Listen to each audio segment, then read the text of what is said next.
Join us for part 2 of our deep dive into the history of the James Gang with Richard Schack, the guitar player who replaced Tommy Bolin in the gang.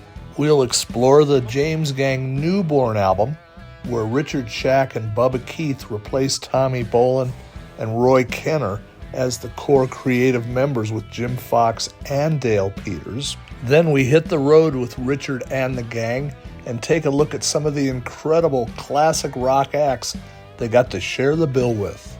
Fast forward to 1976, and Richard was now in a band called The Jump, and they opened for the Tommy Bolin Band at the Agora Theater in Cleveland. And we get an up-close look through Richard's eyes of the tumultuous time for Tommy 2 months before he passed. And Richard will share about his musical life since his days in the gang, his professional life, and here's a taste of the Muzzleloaders, a band Richard had for a number of years in Columbus, Ohio.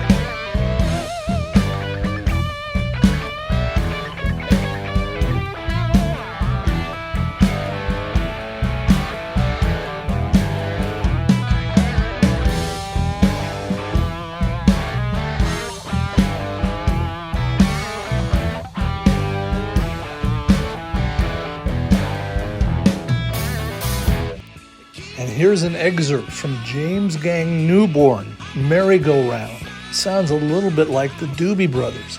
And right after this, we'll get into Richard's take on what the James Gang thought about Newborn.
We did as good as we could because we didn't have time to gel, really. We just sort of showed up in Cleveland and, okay, here's some songs and played, tried to make it happen. I always thought it would have been better had we gone on the road for 6 months, worked up some other stuff, got a better feel for each other. And then, of course, there was always the pressure of you had to play, we would play, you had to play Walk Away. You had to play Funk 49. You had to play The Bomber. But we did like two of Tommy's songs. Let's see, Standing in the Rain or Must Be Love? Must Be Love. Must Be Love. We did that which had an Elvis kind of flavor to it. Yeah. It's funny. There was a gig to go back They were on Don Kirshner's show, Rock Midnight Special. Concert. They were on both. They were on Don Kirshner, and that tape's out there. Midnight Special has always been, never has leaked out. Let me That's tell not you out there. why. You sit in a big sort of room, like a warehouse kind of room, and they had 4 stages, one left, one right, one forward. As soon as the band was done, it shifted a crowd. Everybody sort of shifted their seats. Jimmy and Dale and Tommy and Roy get out there. And Roy had these wild contact lenses, like spaceman kind of stuff, weird, mirrored. I don't know. And they fell out. And he got down on his knees and he was looking for these contacts. And Jimmy wanted to kill him. I could tell. The whole session got kind of like, wait a minute, man. What are you doing? Forget about your contacts. We got to, and they stopped and they started. And I think they were doing Must Be Love. But that particular session it was kind of embarrassing, because here's the lead singer down on his knees searching for his contacts, and it kind of put a very weird vibe on that session. And I think that was Midnight Special. Yeah. And I think maybe that's why it never got out. Once they played, they sounded fine. They did their thing, but the vibe was very, an audience doesn't want to see anybody fail. When someone's up there struggling, the audience actually gets uncomfortable. They get embarrassed for the guy. And that's kind of, I think, the vibe. That was kind of the vibe there on that particular. I just happened to be there. Jimmy called me up. I said, all right, I'll come in and watch, And So but anyway, you were at the Midnight Special taping. I was there. Wow. I was there, and I watched Roy Kenner get on his knees for about 5 minutes, and people going, "Hey, dude, we're going from your band to this band. What are you doing?" It was all wrong. So I do remember that. And you get the Newborn album done, and like you said, immediately, had you guys gigged at all? I mean, you must have done some gigs No, before you recorded that album. nope. We basically came to Cleveland. It's not like we did 6 months on the road and then, So the point was, you got the record done. You didn't really feel like, wow, we just killed it. This was a great record. I mean, I guess that wasn't the vibe. Yeah. But because Tommy and the gang, the booking agents, and was it the Belkin brothers were the management company? Yep. Yep. And so they were deeply entrenched in the music business. And they would have had the booking agency, ready to rock and roll. Well, however, they would leverage that to where the James gangs, let's get back out there. Right. And so we played with Kiss. We did a tour with Alice Cooper. We played with ZZ Top. We played with Ronnie Montrose, Roy Buchanan. Roy Buchanan was actually on the Alice tour. It was us, Roy Buchanan, and Alice Cooper. Oh, jeez. Yeah. Yeah, Roy Buchanan and Alice Cooper. That's a natural. Go for it. I don't know how that happened, but it did. Well, yeah, I remember 1971, Mountain, Mahavishnu Orchestra, and Black Sabbath on the same bill in Denver. They all play loud. Yeah.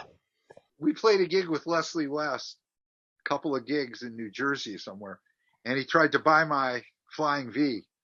And he came in and asked me about it, and I said it wasn't for sale. And then he came in again, and it was like Groundhog Day. When he came in the second time, it wasn't like, hey, have you rethought it? He said, hey, hi, I'm Leslie. It's like, I know, you were Leslie like a half an hour ago when you came in here. You want to sell that guitar? And Peter Frampton we played a few gigs with Peter Frampton. And he was much more normal than Leslie was. And he wanted to buy the guitar too. I wasn't selling it. So it sounds like a lot of what the gigs were, the James Gang gigs with you, was not headlining, but parts of bills. Right. We were 2 bands, 3 bands. we usually opened for other bands. We did some gigs where we were the headline. There were smaller gigs, but if we played at a big place, we opened for Alice, we opened for Kiss, we opened for ZZ Top. I remember Ronnie Montrose, Johnny Winter, played some gigs with Johnny Winter. That phone will stop ringing in a minute. Remember, Johnny Winter would come up and put his face 1 inch from your face and talk to you. Because I guess his eyes weren't very good. But he could play. Yeah, so, and this would have been the premium as to why you guys would be doing some of those songs, because they weren't really there. But most of these crowds were not so much there for James Gang as they were for whoever the headliner was. Right. And 2 or 3 bands was kind of the norm. So how do you remember that? Like you said, you wish you had gone out on tour for 6 months before you did the record, because there was no coming together as a unit as such. How do you remember the process then as a band, feeling like, hey, we're making, this is starting to feel like. Well, we played some gigs cool. where we sounded good. I thought we sounded really good, and the people liked us. And we had to get used to. Bubba and I we were used to playing 3-4 sets a night, as opposed to, okay, we're going to fly another plane, we're going to rent a car, we're going to drive 80 miles. The guy's going to take us to our hotel. Then he's going to pick us up a half hour later. We're going to go do a sound check. We're going to go back to the hotel. We're going to go play the gig. We're going to play like 35, 38 minutes, whatever. And then the rest of the next day was the same thing. It was like, it wasn't like you're Led Zeppelin. You get to go out and play for 2.5 hours. We were opening act, and sometimes I felt like, geez, we haven't played very much. We spent 90% of the time either in cars, planes, or hotels. And then you get your moment in the sun, So, but I always dug playing. And, to me, if you're into music, I mean, I've played gigs with when you're in a band, like anybody who's played in a lot of bands, you get misbooked. It's the old Blues Brothers things, right? Where you're the good old boy. The chicken wire between the audience and the band. You're at a place, it's a lounge, you shouldn't be there, you got big amps.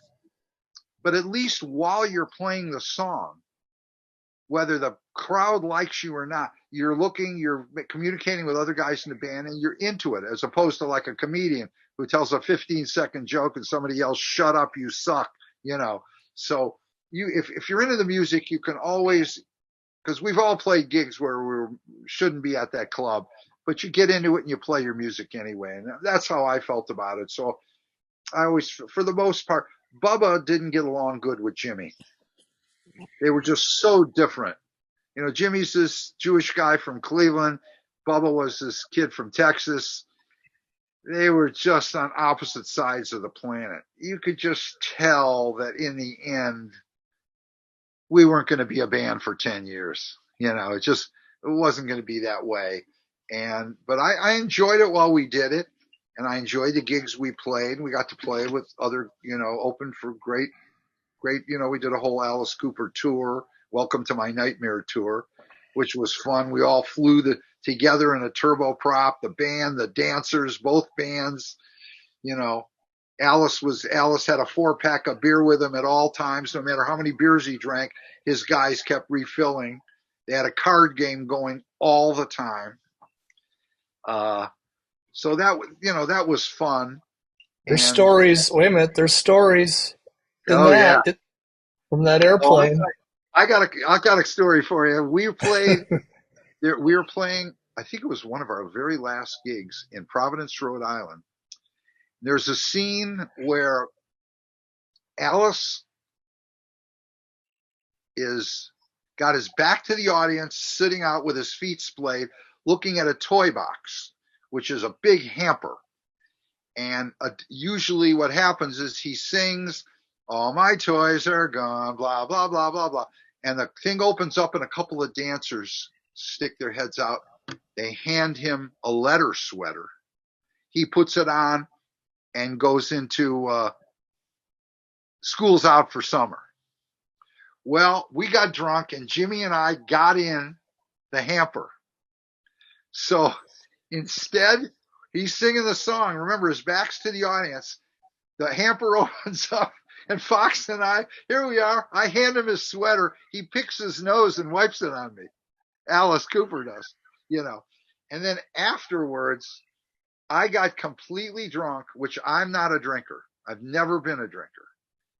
And I got drunk that day, and they had a humidor thing with a bunch of lobsters. And I got up in a chair and started throwing lobsters across the room and breaking beer bottles while Belkin sat there and watched me. And eventually a highway patrolman came up and said, if you bust one more bottle, I'm going to have to arrest you. You know, so I got down. I haven't thought about this in 30 years. Who went and alerted the police? Who knows? Well, they always have guards there, you know, and I was crashing bottles against the wall, and it was just me. I've never really done anything like that before. I don't know what happened, but yeah, you know, and Alice was completely cool about it. He thought the whole thing was funny, you know, and was that the same night? The same night that you guys were? Yeah. They also used to do a thing called ball scores. Well, we get in to the plane, and this guy get on a microphone and talk about who got laid in the last city, right? So there was a guy whose name I believe was Richard, like me, and he was I don't know, he was a head of lighting or sound, or he was a tech. And I wasn't in on this, but the story went that a bunch of people got together, guys and girls, got into his room before he got back to his room and all stripped naked.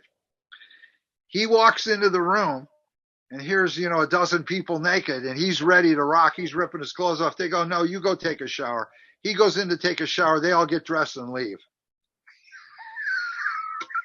So those kind of things went on, and you know, the wrecking the rooms, like the Who was famous for wrecking rooms.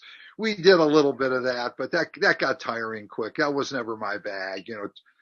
Throw baloney on the mirrors and turn lamps upside down. You know, Keith Moon, you know, they used to have to post a bond because Keith Moon would fill up bathtubs, it would be leaking under, throw the TV out the window if he could. I mean, just completely psycho. I think Joe, there were stories about Joe that way too. I think they got that from the Who. I do. Yeah. I think that's where they kind of got that let's tear this place apart vibe, you know. Any other, because how many dates would that have been with Alice? I would say we did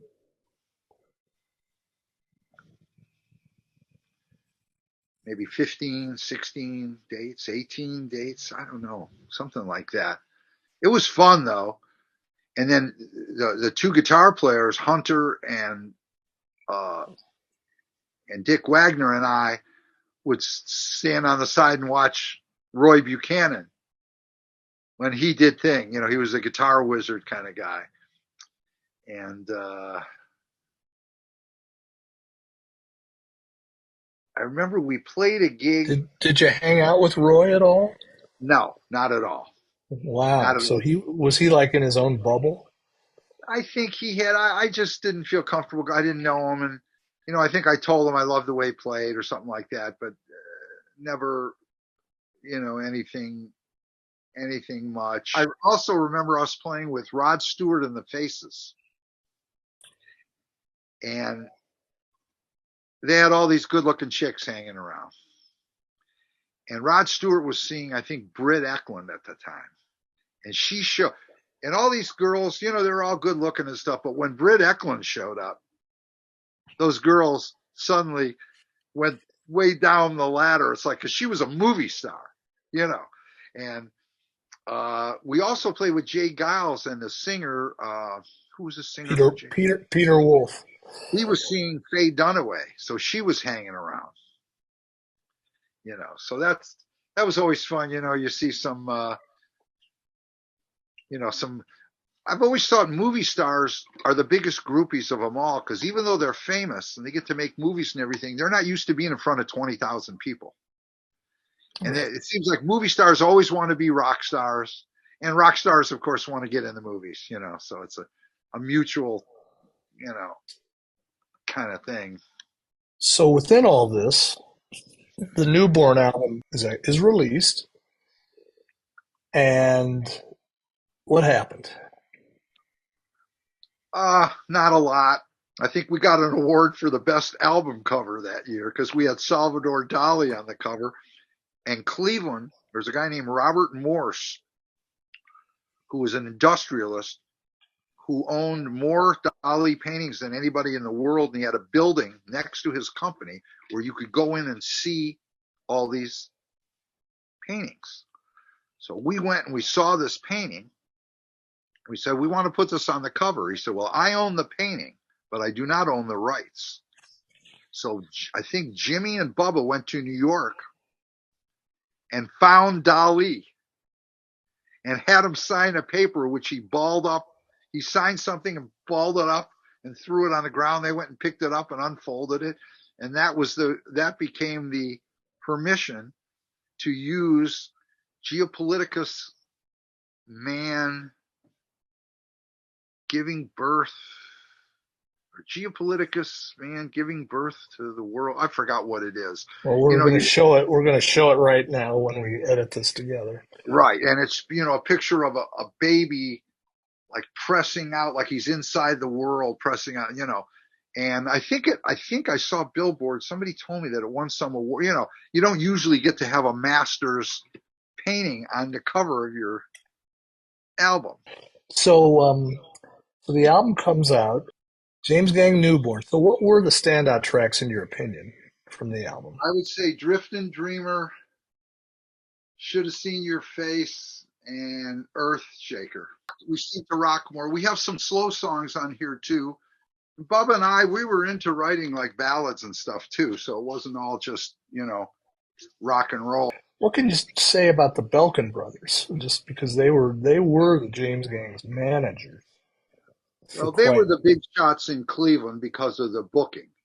They were promoters, and all the big shows from, the Allen Theater all the way to the stadium, Cleveland Municipal Stadium, it was the Belkins.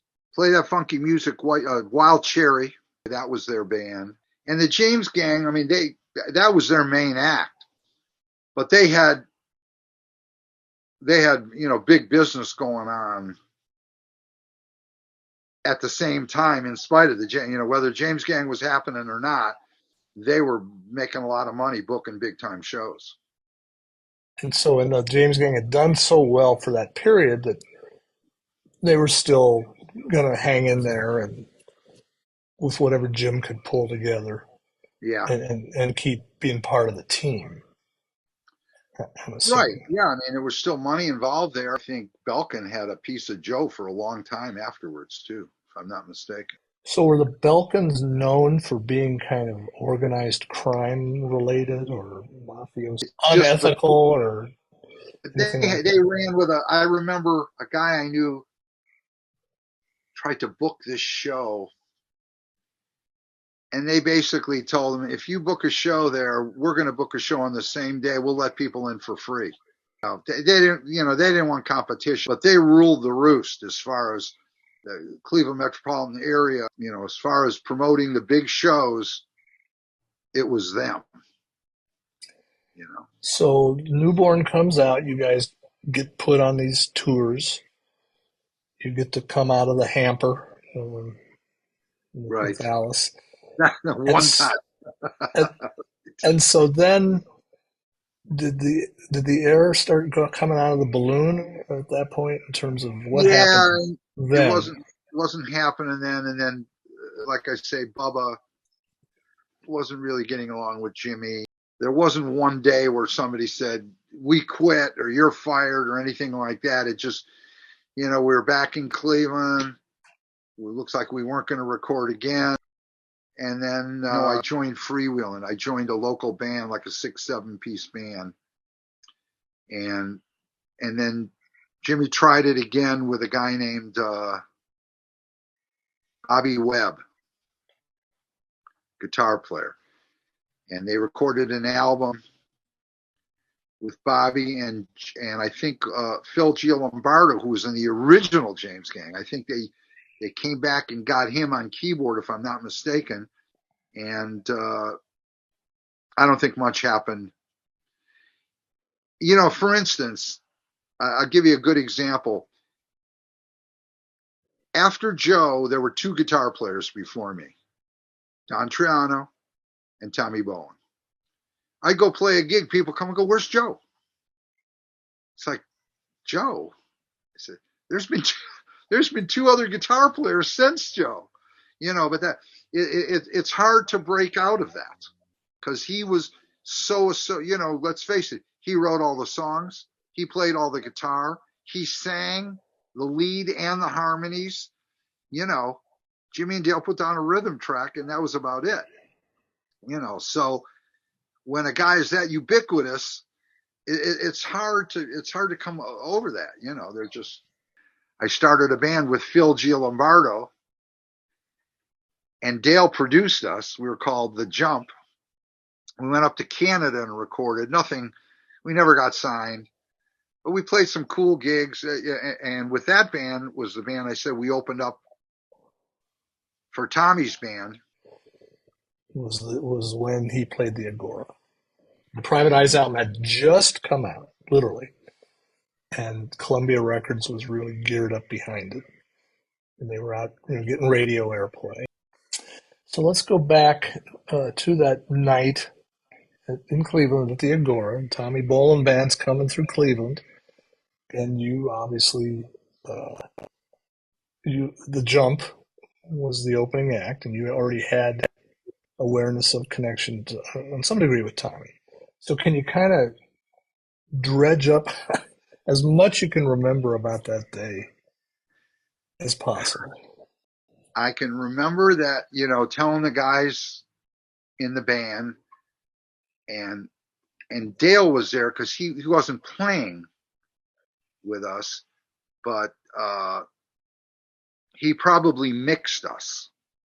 He was probably at the soundboard. I can't say that for 100%, but a lot of our gigs, Dale would come and mix us because, he knew the band.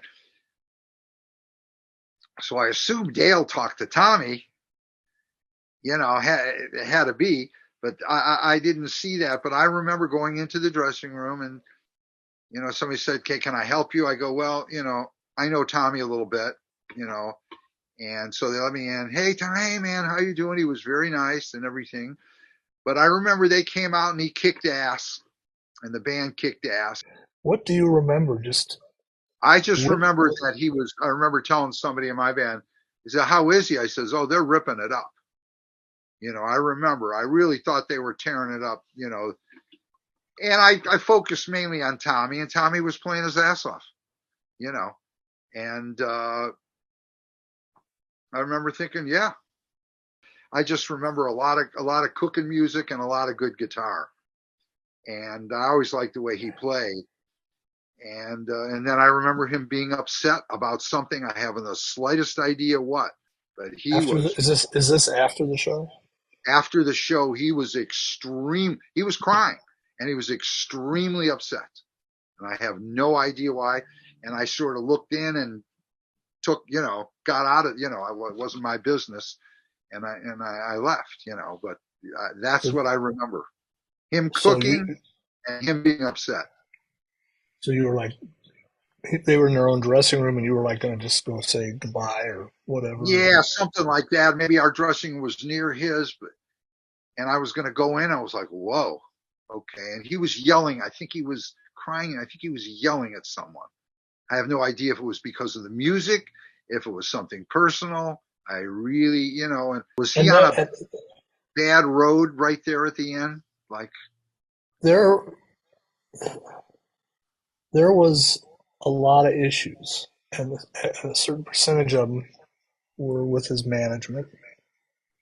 And he was also binging, and he was having issues on a personal level because he wasn't able to integrate the sum total of everything that was going on, which includes that he was this profound genius and he was trying to become the ultimate star. The manager didn't have any empathy for anything. I mean, it's just very complicated to where he was 25 and he was in over his head. You know, who at 25 back then, all of a sudden his father at age 5 took him to see Elvis in 1956. The only time he played in Sioux City. His dad worked in the meatpacking plants, and he was like, "You're never going to do what I'm doing, because it's like the worst job in the world." And you're going to become a star. And so there's a picture of Tommy right from that time posing like Elvis with a ukulele. And then he did binge out at certain nights in touring that fall. And it was just precarious. Everything was so. I can't speak to what might have been happening there, but I know there was a lot of tension with Barry Fay from the summer on. And I'll just leave it at that. He was in over his head. Who's ready for that? You know, every rock star who dies, it's because who's ready to all of a sudden become that? And you know, it started. You know, Charlie Parker, you know, dead at 34. You know, Hendrix. A lot of great artists. You know, they talk about the flame burning so hard that it burns them out. Well, now modern science has established that most of these people did suffer childhood trauma of some, and that part of their ambition was running away from whatever had been so dark in their childhoods. And I think that's a common link that's not that well known. This kind of science has only become known in the past 10, 20 years. And so why somebody would become so addicted to where you could say, oh, the flame burned out, was because they were running hard from whatever their own emotional. Are you going to write a book about him, do you think? Well, nobody would want to pay money to publish it. He never became famous. And so most people want to partner up with people who've got a property that equals cash. That's the next chapter here. So I think, let's see, we just talked about the gig at the Agora. I think we came to a natural end on that. So as you said, the last remember, you went by the dressing room and you saw Tommy, and, you know, really upset, crying in distress, and you left for the night. So what happened with Richard's career then throughout the rest of the 70s? What occurred for you that was following this path? What was I doing? Yeah. Well, for one, I became a stagehand. I'm a member. I knew a guy back in the day in college who was working theater, and I joined. I became a stagehand, and I was no longer playing out that much at all. I would sit in with blues bands in town, and I started playing acoustic, and I play acoustic most of the time now. I still get my electric out and go sit in with somebody, but mainly I play acoustic, and I've been writing songs. And I became a stagehand. I worked Broadways, operas, ballets, and then I ran for office, and I became the business agent for Local 12 IATSE. For 12 years, I was the guy negotiating contracts. I was calling, hey, do you want to work the Broadway or do you want to go do the opera? And I was that guy. And then I had a band here in town called the Muzzle Loaders, some local guys here, and we played. So they were a pretty good band. We played some cool gigs, all songs that I wrote. We played about once a month, I would say.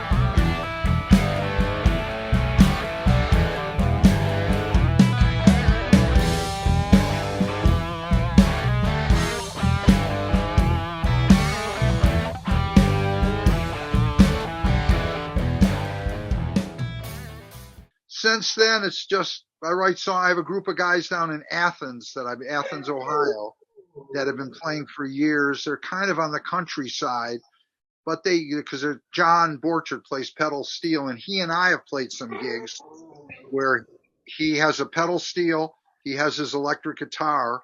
It's ironic. I'm playing acoustic. Everybody else is playing electric. But we go out and we play. I sing the songs that I wrote, and he plays behind me. We just played down in Dayton a month ago. We played, in fact, we played a gig at this library. We filled it with people. They have once a month, and it was March 5th of 2020. 1 week later, the world shut down. Yep. March 12th, everything shut down. And that was that. So that's kind of where I'm at. I've got a guy in Nashville that I know that's trying to. I'm in a period of my life where I'd like to see if I can get somebody to do one of my songs. So I try. I've got about 5 songs we recorded, real simply, no big session, but just to send out to people. 4 or 5 songs that I wrote that I did with these guys, and that's kind of what's happening for me.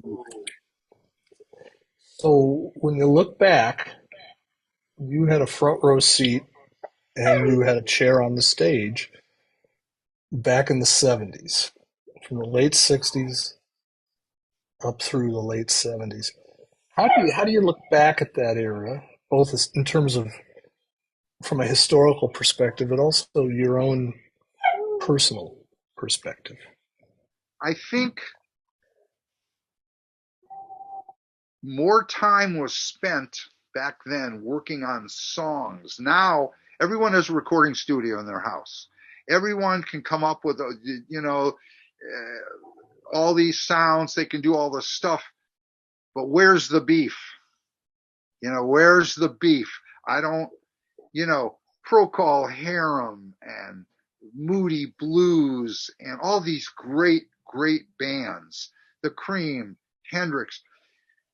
Nowadays, guitar, people don't care that much about guitar.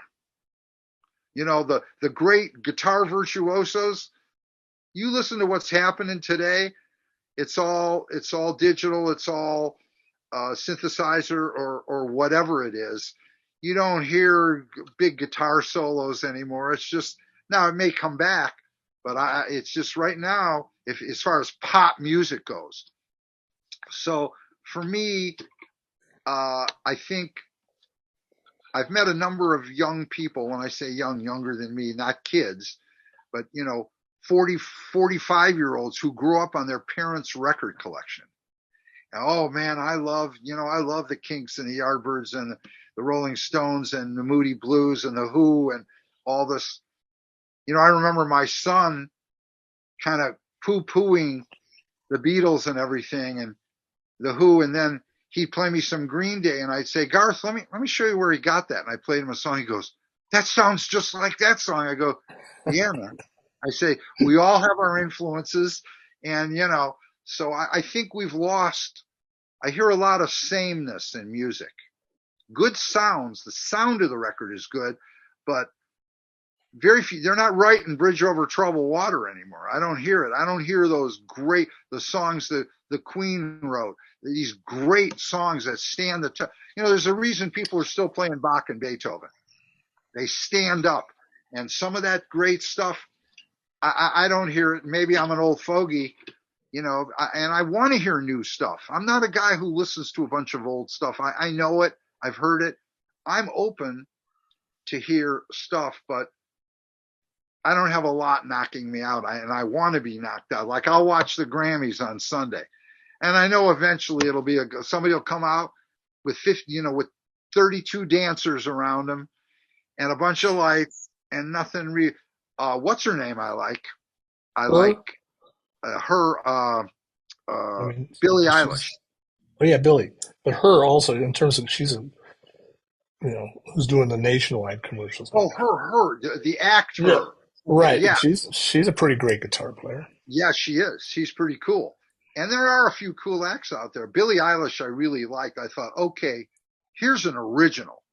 That's what I'm looking for. I'm looking for somebody that when they're doing something, Neil Young would take a guitar solo. He was a complete hack, right? But he was so into it. He was so committed to his music that he's playing these 3-note solos, but it works with his songs. And I kind of miss that commitment. I don't know. I'll hear a Rihanna song that I like, or I'll hear it's funny. I've always listened to music that's much different than the music I played. I love bluegrass. I can't play it at all, but I love it. I love the way the guys get into it. And I just don't think creatively, sonically things are happening, but creatively, I haven't heard it yet. I haven't heard what matches up to the band and the Beatles and the Stones and the Who. I haven't heard it yet. There's a few. I got to give Grohl credit. Foo Fighters, they've got the vibe, the old rock vibe, I don't know. Things always come around. It'll be interesting to live long enough, see what the next, rap has taken over.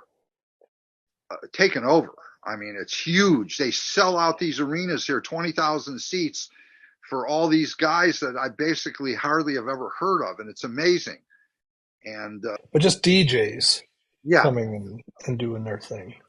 Well, you got DJs that are huge stars.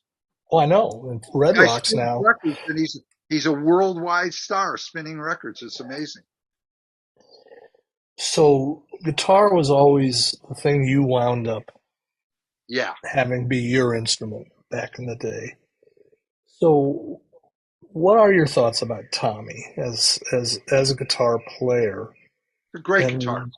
And what his legacy was, regardless of fame or not or whatever, but just as you're talking about, you don't hear that creative thing so much now. Right. I think Tommy was a great guitar player, no doubt about it. I mean, like Joe said, Tommy plays circles around me. I come from more of the slow bend, kind of like Joe. We came up in Cleveland listening to blues guys and, bending the string up slow, letting it down slow, a lot of good vibrato on your string. But I mean, Tommy did shit that I couldn't even, it was like, wow. Where's that coming from? And that's the way certain players, McLaughlin was like that. Certain guys you see, Beck has a vibe going. Well, he just died, obviously. Clapton, Page, they still can play, but they don't have the energy that they used to. Beck still did. I went and saw Beck. It blew my mind. He had the same energy he had, even though he plays completely differently now. Plays with his hand. He doesn't use a pick anymore. He gets sounds that a total original. And I think Tommy was very fluid. He never seemed to get hung up. Guitar players, including myself, and at a certain point, you just, he could go to a level and then he could take it up to the next level. It's like, okay, you think, okay, he's at the top line of what he's doing. And then all of a sudden he ratchets it up. He had that kind of facility in his hand. And I think, hey, guy died at 25 years old. What can you say? I wonder what he would have done if he lived another 25 or 50 years. I mean, he might have been composing things that orchestras are doing. Who the hell knows? He was certainly, I knew right from the get-go, wow, this guy is just a killer guitar player. And it is a shame that more people, I would venture to say, other than guys who either play guitar and study guitar and stuff like that, do you know who Tommy Bolin is? Most people are going to say no. It's just a matter of time and plus all this music, everybody's got something on Facebook and on Twitter and it's just, people are making albums from their bedroom. What's her name? Billie Eilish and her brother made a world hit album in their bedroom. Think about that. People used to go to studios and pay $300 an hour and have Bill Simzik and Eddie Kramer and all these Phil Ramone, all these great producers. Her and her brother sit there with an electric piano and create music that literally, she's playing in India and Australia. I mean, it's astounding when you think about it. And Radiohead was a band. When I heard them, I thought, okay, here's a freaking original band. You can like them or hate them, but you can never say, oh yeah, they're a Journey cop it's like, wow. So that's what I'm looking for. And I think Tommy was a great player. I mean, I hope you can get his stuff out there. He was very unique. There's no doubt about it. Plus, he was a real good looking guy. I mean, he really looked like a rock star. He had that look, a little androgynous, and and that stuff helps. It does. There's no getting around it. And the word is that, next year, the spring of next year is when Fleetwood Mac Rumors came out. And Tommy was going to be the opening act on that stadium tour. Yeah, see, there you go. There you go. Everybody knew. We've achieved complete. Okay. So Richard, this has just been awesome. I really appreciate you taking the time to do this. And the Alice Cooper story is alone was worth the price of admission, which will be nothing when we put this on Facebook. So blessings to you. Thank you so much. Thank you. I appreciate it. It's fun talking about stuff I haven't thought about in a while. And for sure, stay in touch.